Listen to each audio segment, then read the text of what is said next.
What is up, you guys? Welcome back to Katie on the Flip Side. I hope y'all are having a great, fabulous week. I hope you had a good Halloween, if you celebrate it. If not, regardless, it is November. Who can believe that? Holy cow. But you know what? Just like the leaves are starting to change, so are our lives. Am I right? Give me an amen. That was probably the cheesiest thing ever that I have ever said. That's not true. I've said a lot cheesier things. But anyways, I'm sitting here looking at the beautiful changing leaves and I'm thinking, look at that, life represented right here. Okay, so let's just get right into this. I'm going to tell you a little personal experience. So yesterday I found myself getting frustrated more towards the end of the day with finding myself being like, okay guys, come on, it's time to do this. Hey guys, yeah, come on, it's time to do this. Hey, we're about to eat dinner. It's time to eat dinner. Everybody needs to wash their hands.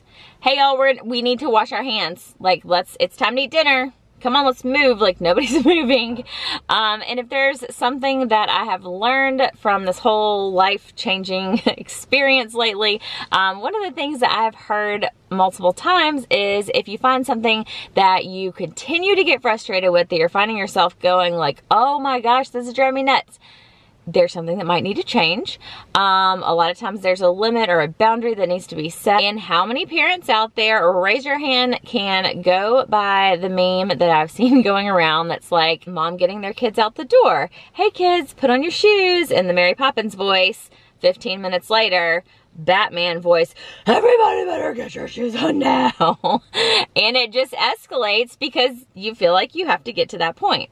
Okay, this is true not just with kids, but a lot of situations, husbands, whoever, you know. So when I find myself in these situations lately, I try to think to myself, okay, what is going on here? Like, why am I feeling so frustrated? What's happening that needs to happen differently to make this not so frustrating for me, for the kids, so that everybody doesn't end up in like a crying meltdown. I even found myself like getting mad at Cullen too. Like, okay, I have told them that it's time to go upstairs and you're not helping me get upstairs. Why are you not helping too? So just, you know, just like overall frustration with everybody. Let's help this situation figure itself out for everybody. So I've been thinking about it, and then fast forward to today, I went to take Gaines and Brooks both up for their nap. So our routine that we do every time is I take Brooks to his room, he goes to the bathroom, we read a book, we sing some songs, I rock him for a second, and then I lay him down. While I'm doing that, Gaines goes in her room, she goes to the bathroom, she picks out the book she wants, she like makes down her bed, gets her little white noise like she likes it. She just basically has some time to get herself wound down and situated. So Whitaker, our cat, likes to hang out in one of the rooms upstairs next to Gaines and Brooks's room. And they like to go in there and tell him goodnight, which a lot of times is part of the little process. We go up, they tell him goodnight. Well, today I didn't go in there with them to tell the cat goodnight, but I told Gaines, get your stuff done, you know, whatever you need to do, say goodnight to the cat. So when I came out of Brooks's room, she was sitting on the couch in the room where Whitaker is. Whitaker's on the other side of the room, and she's just kind of sitting there waiting on me. And so I said, all right, it's time to go. And she said, oh, hang on, I need to tell Whitaker goodnight.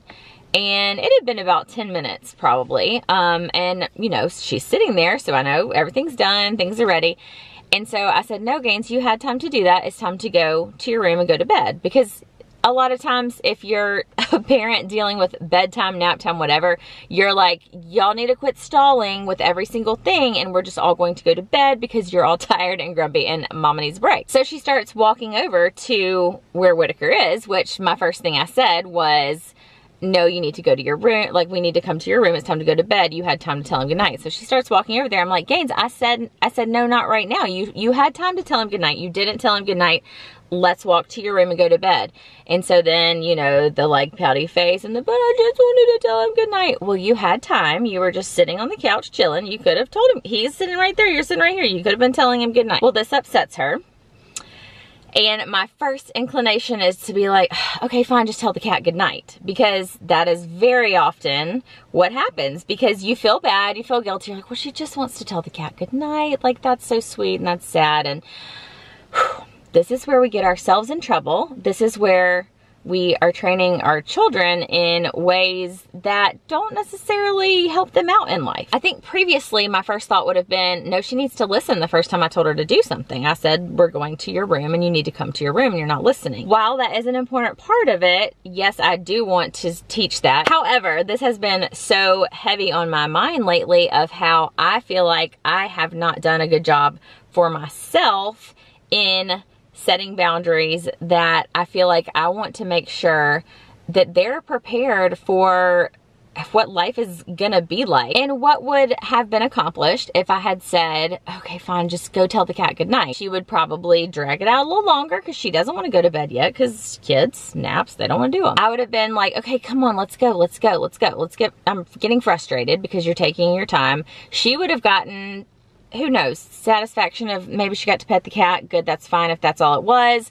Possibly the satisfaction of, okay, yes, I won. Okay, I started to cry and I melted down a little bit and mom let me pet the cat. This is a really minor, y'all are like, this is not even a big deal.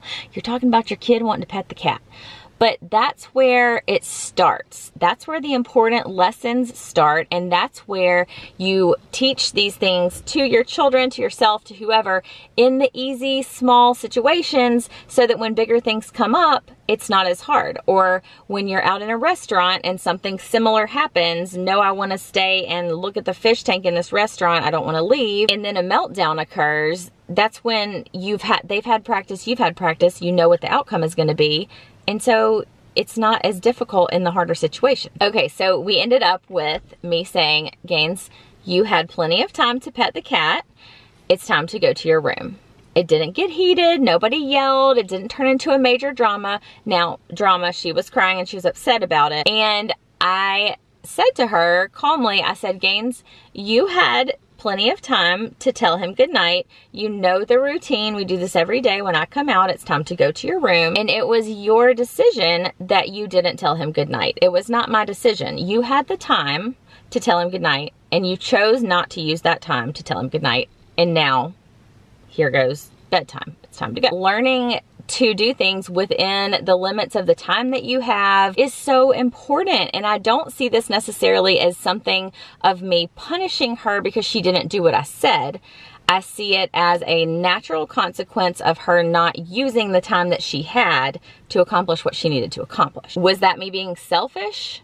No, I honestly don't think so. A lot of the questions that I saw on the live stream this past Sunday and a lot of the comments I've seen have been related to, I just don't want to tell them no because I know that they mean well, or I know that they don't have anything else to do, or I know that they're in a time crunch, or they're in a whatever it may be. The Boundaries book that I've been listening to this week has talked about a lot of the biblical principles behind setting boundaries and how it's a very biblical thing. And one of the quotes was that favors and sacrifices are part of the Christian life, but enabling is not. So it says, learn to tell the difference by determining whether your actions are helping the person become better or not helping them at all, or even making things worse. So would me allowing Gaines to cry and get her way and go pet the cat, would that help her be a better person? No. Did it help her to be better or to learn something by having her just come and not get that chance? Honestly, I believe yes, because I believe that that taught her next time she'll go, oh yeah, I only have this amount of time. I need to get done what I need to do within this amount of time before mom's done with Brooks. And y'all, it's not like it's like a minute and a half that I'm in there with him. It's at least 10 minutes, plenty of time. And I personally have a really hard time with time management and with those types of things. And so I want her to be able to learn better time management. And I have learned too that when people give me extra slack, cut me extra slack, when I'm able to slide under the radar, being super late or waiting till the last minute, then I learn that it's okay and I can just do that. Now y'all don't go be holding me to the time, because when I'm running late, I'm not going to be real happy if something doesn't go right.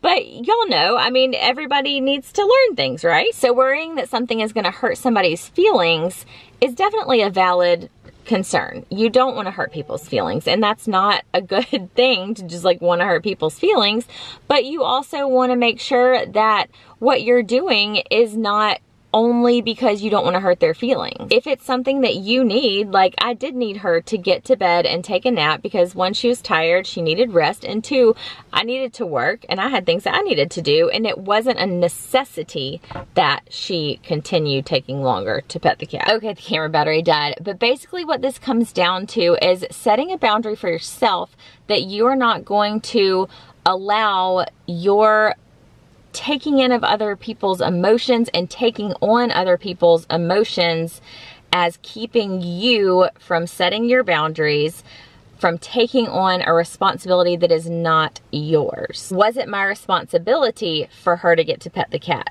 No.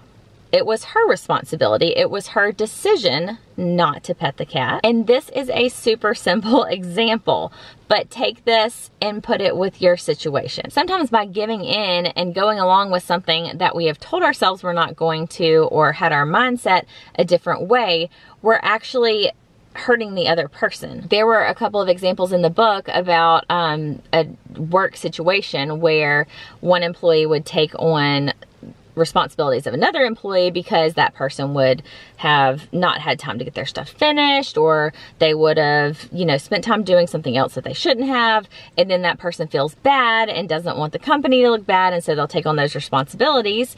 Well, when it comes down to it, if those things don't get done, it's not gonna be on you. It's not your responsibility if it's somebody else's job. So when that work doesn't get done, the boss is going to come looking for that person, not to you, and say, hey, why didn't you help them with this? They're going to come to that person and say, hey, why haven't you finished what you needed to do? And it is totally like, there are situations, believe me, I know there are situations where there's a reason that you need to help somebody with something, that something comes up. But when it's a constant thing, that it's always something coming up, they're never being responsible for their own actions, then by continuing to bail them out and help them and cover for them, lie for them, make excuses for them, you are continuing to hurt them and not allowing them to learn for themselves. All they're learning is that, hey, if I just like complain about this and beg, then I'm gonna get what I want. And I can continue making a shambles out of my life or my job or whatever. So when you're spending so much time doing somebody else's work that you're not having time to do the things that you need to do to get your work done, that's when it really becomes a problem. You start getting stressed out, you start getting frustrated. And like I said in the beginning, I've tried to notice those things that I find myself being like, oh, this is driving me nuts. I can't do this anymore. Why does this keep happening? Why do they keep being this way? Why does this person keep asking me to do this? And I've told them, no, I don't want to. That means there's something that needs to change. So a lot of this is so much less about like doing something for yourself or being selfish or whatever, and more about taking the responsibility for things that are frustrating you, that are causing you problems, and not putting it off on somebody else. Well, if she would just listen, if she would have just gone ahead and told the cat good night, then we wouldn't be having this problem. Well, that's putting it on somebody else. That's putting the responsibility for your frustrations on somebody else. If it's your frustration, if you're frustrated, if you're irritated, you're tired of it, you're overwhelmed by somebody, you're smothered, you're all of the things that we've talked about, it's your responsibility to fix that and your responsibility to figure out how to change it. And if that means somebody else being a little bit upset with you, then maybe there's something there for them to learn. Maybe in that time of separating from you and you detaching yourself from that responsibility that's not yours to begin with, they will learn some responsibility and they'll learn something about themselves. So in the boundaries book, when they were talking about job responsibilities, having too much work, all of those types of things, a quote was, whatever you do, remember that your job overload is your responsibility and your problem. If your job is driving you crazy, you need to do something about it. And as I was listening to that, I was thinking, you can replace job with any other word, any other fill in the blank. If your kid is driving you crazy, if your house is driving you crazy, if your boss is driving you crazy, if your parent is driving you crazy, your sibling, your aunt, your whoever, it's your responsibility to take care of it. It's your problem, your responsibility that it's making you crazy.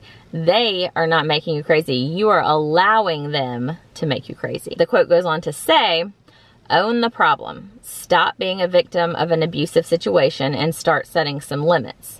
Okay, so Gaines wanting to pet the cat is not an abusive situation. Like I said, this is a big spectrum from like here to here of how significant a problem can be. But take it as an example and put it in your mind as a situation that relates to you. And as I've said before, don't feel like you have to over-explain when you say no. You can tell somebody, hey, I'm not going to be able to do this today. I'm not going to be able to see you today. I'm not going to be able to help with this today. I'm not going to be able to blah, blah, blah. I will be able to help you with that on Monday, but today I can't. So as you go through this week, try to just be aware of the things that you find yourself boiling up about and like getting frustrated about and saying, I cannot do this anymore. This is driving me insane. Stop it. And think of how the problem needs to be solved. Whose responsibility is it and what can be done to change it? Do not allow yourself to continue to be frustrated, irritated, and overwhelmed just because you don't want to hurt somebody else's feelings, because your feelings are being hurt too, and you have to take that into account or you're not going to be able to be your best self for them. Final thought on another quote is, limits keep good things good. Take that one and sit on it. Thank you guys so much for watching and for your patience as I figure all of this out and just being with me as I go through this and bring to you what I have learned each week, whether it's right or wrong, or whether I am actually able to listen to my own advice, or whether I find myself getting frustrated with everybody. Y'all leave me a comment below and let me know about any situations that you have dealt with like this and how you've dealt with them, what you've done that's helped. I would love to hear. I love that I've seen some of y'all commenting to each other with advice or help or examples on different comments that y'all have made like within the community. I think it's fabulous how we're all just kind of developing this bond together and changing our lives together, making everything better, and learning and growing and getting real frustrated some days. I look forward to live streaming with y'all on Sunday night around 9 o'clock p.m. Central Time right here on this channel, as long as YouTube works right. Thank you guys for watching. See you next time. Bye.